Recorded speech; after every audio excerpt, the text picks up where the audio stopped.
My name is Kendra Beers and I'm the museum assistant here.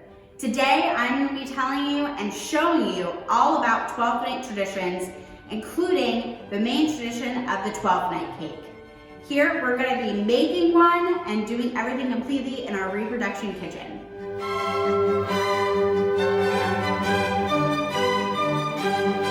So the first thing that we have to do, and as everyone does in their own kitchen at home, is preheat the oven.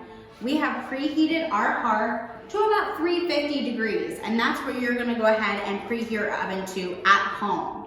Now our hearth has been going for a good couple of hours and we got it all nice and warm, and luckily it's pretty chilly outside, so it feels really nice in the kitchen today.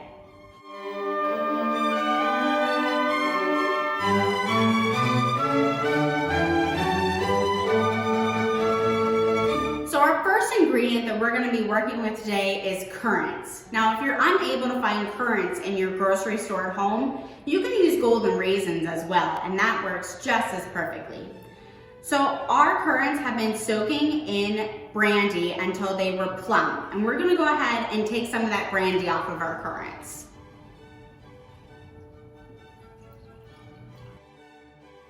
So we've drained the brandy off of our currants, and the next step is the recipe states we should go ahead and put them in a little bit of flour.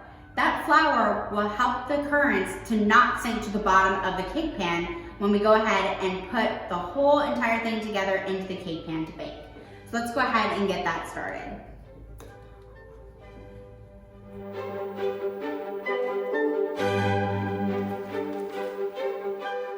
So we've moved our flour currants to the side, and our next step is to go ahead and whip up our butter and then add it to our sugar.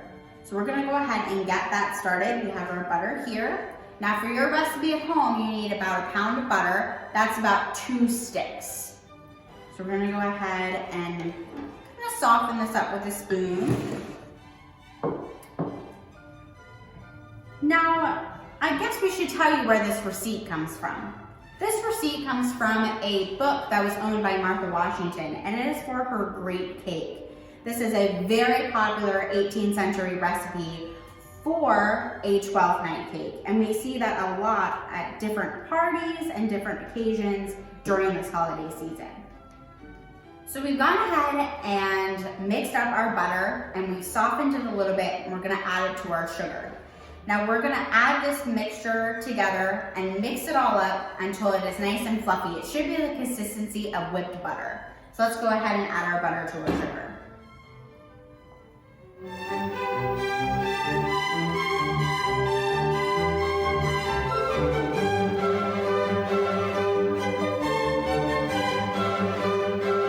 So now that we have whipped our butter and our sugar together, we need to move on to the eggs. So you will need about a pound of eggs for this recipe. A pound is about 9 large eggs, and we need to separate those whites from the yolks. The whites are going to go in this large bowl here to be mixed with our flour, and the yolks are going to get whipped into with the butter and sugar. So let's get started. This might take a little while.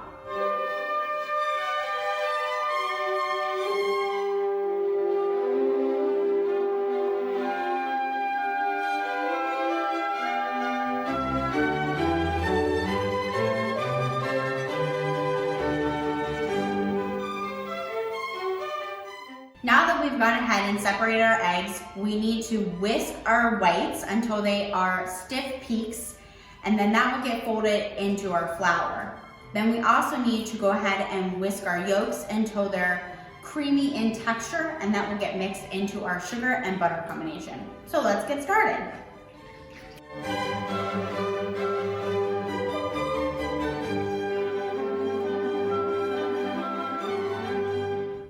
I don't know about you, but that was a lot of mixing.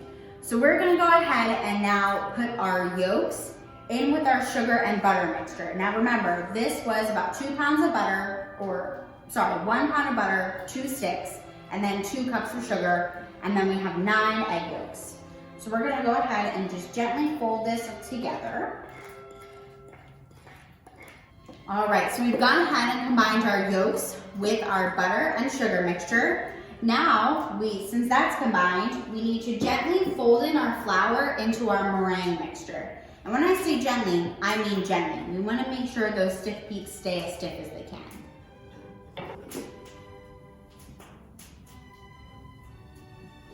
So we've gone ahead and mixed our flour with our egg whites, and that was about 4.5 cups of flour. Now we're going to combine our sugar egg butter mixture into the flour and meringue mixture.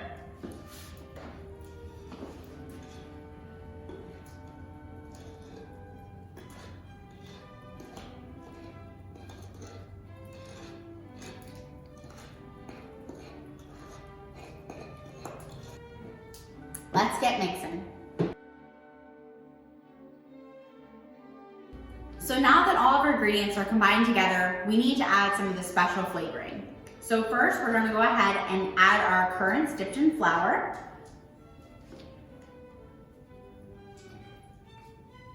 Next, we're going to add our nutmeg and mace, and it says to add this to your liking.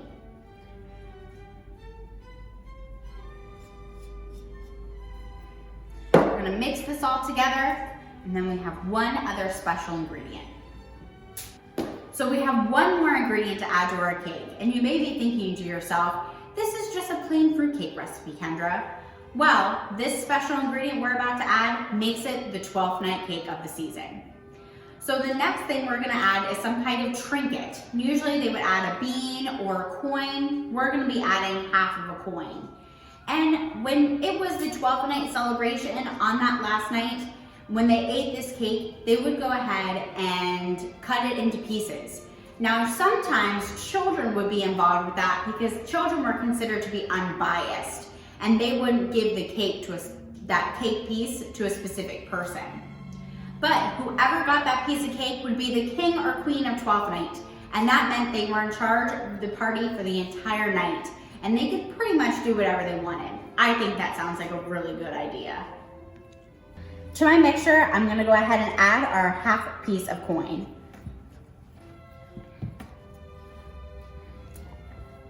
So we have our round cake pan all greased and ready. We're gonna go ahead and spoon some of the mixture in, and we're gonna get it ready to bake.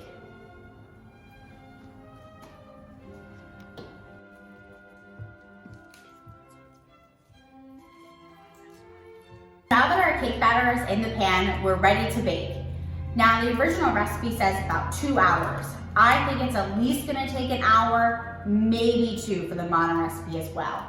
So let's go ahead and get that started.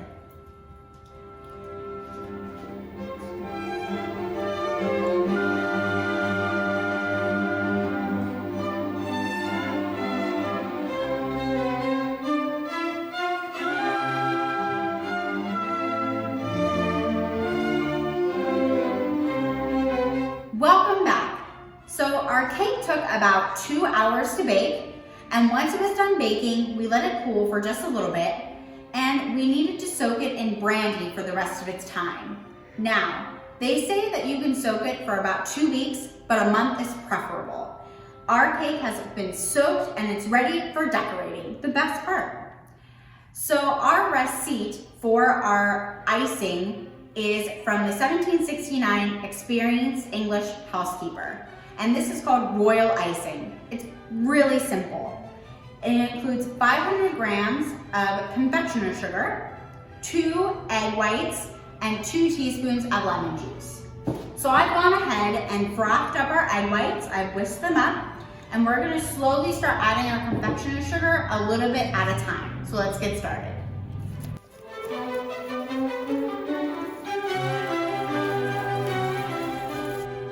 Once your egg whites and sugar have been mixed, you're gonna add your 2 teaspoons of lemon juice.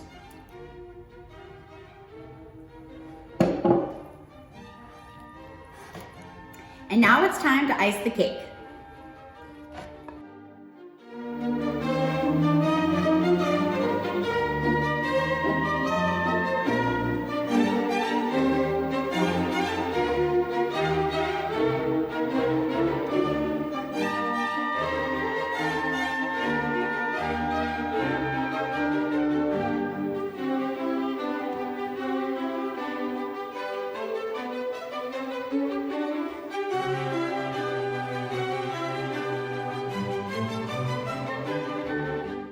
Our icing needs to set in our 12th night cake for a little bit yet. But when your cake is all ready, you're gonna put it on a cake stand for your 12th night party. And of course, you need to add some more decorations. So you can add decorations like marzipan or some sugar paste. So we have some swans that are going to be added. And then, of course, you need to add a crown. Crowns, swans, other types of decorations were all popular things you could put on top of your 12th night cake. Well, we've reached the end of our cake adventure. I hope you have a happy 12th night and enjoy your cake at home. Bye!